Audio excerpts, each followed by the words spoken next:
Untuk itu, mari kita membuka Alkitab kita ke dalam kitab Nabi Yesaya. Kitab Nabi Yesaya pasal 28. Kitab Nabi Yesaya pasal 28 mulai ayat 23 sampai ayat 29. Yesaya 28 ayat 23 sampai 29. Lebih baik saya baca dulu seluruhnya supaya saudara juga bisa membacanya. Oke? Kita baca bersama-sama. Di layar ada cukup besar hurufnya, kita bisa baca.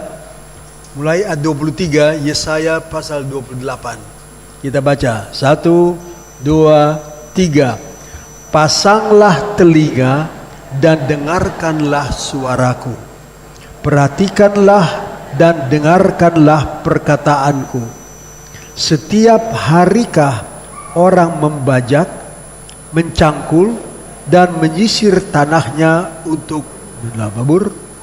Bukankah setelah meratakan tanahnya, ia menyerakkan jintan hitam dan menebarkan jintan putih, menaruh gandum jawabut dan sekoi di pinggirnya. Mengenai adat kebiasaan, ia telah diajari, diberi petunjuk oleh Allahnya. Sebab jintan pita tidak diirik dengan deretan pengirik, dan roda gerobak tidak dipakai untuk menggiling jintan putih.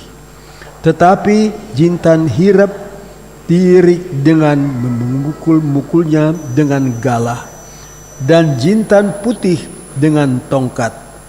Apakah orang waktu mengirik gandum sampai hancur? Sungguh tidak. Orang tidak terus-menerus memukulnya sampai hancur. Dan sekalipun yang dijalankan di alas gandum itu jentera gerobak dengan kudanya, namun orang tidak akan mengiringinya sampai hancur.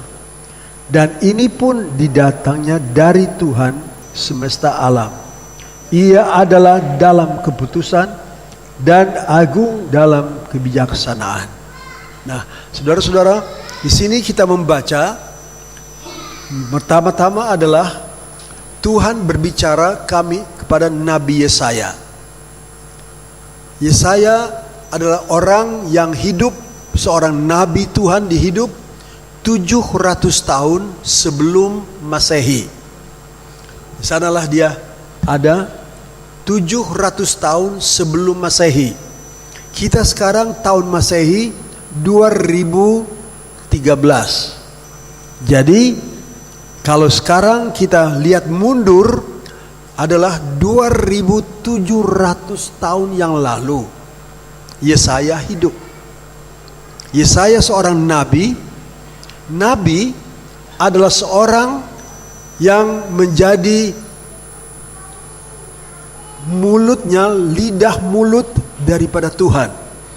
Kalau Tuhan mau berbicara kepada umatnya, maka dia pakai mulut daripada nabi untuk memberitahukan kepada umat. Jadi penyambung lidah daripada Allah adalah nabi. Nabi selalu berbicara. Nabi mengajar, nabi berbicara. Tapi itu semua datang dari Allah. Sebab itu seorang nabi hidupnya dekat dengan Allah. Apa yang Allah mau katakan kepada orang-orang banyak, kepada rakyat, maka Allah berbicara kepada seorang nabi. Nah, itulah nabi. Nah, Nabi Elia ini atau Nabi Yesaya ini hidupnya 2700 tahun yang lalu. Kita belum ada ya. Kita belum lahir. 2700 yang tahun lalu. Nah, di situ dia berkata, pertama, pasanglah telinga dan dengarkanlah suaraku. Perhatikanlah dan dengarkanlah perkataanku. Tuhan berkata kepada Yesaya dan Yesaya tulis dan teruskan, pasanglah telinga dan dengarkanlah mataku, suaraku. Perhatikanlah dan dengarkanlah perkataanku. Dengar baik-baik.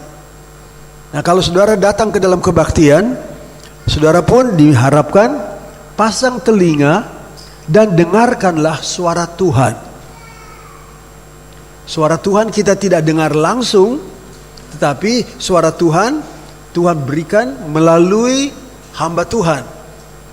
Misalnya sekarang, kalau saya berkhotbah, artinya saya bawakan kepada saudara apa yang Tuhan mau katakan kepada kita. Jadi saudara datang untuk mendengar. Pasang telinga untuk kita dengar. Sama seperti orang tua mau berbicara kepada anak-anak, pasang telinga anak-anak.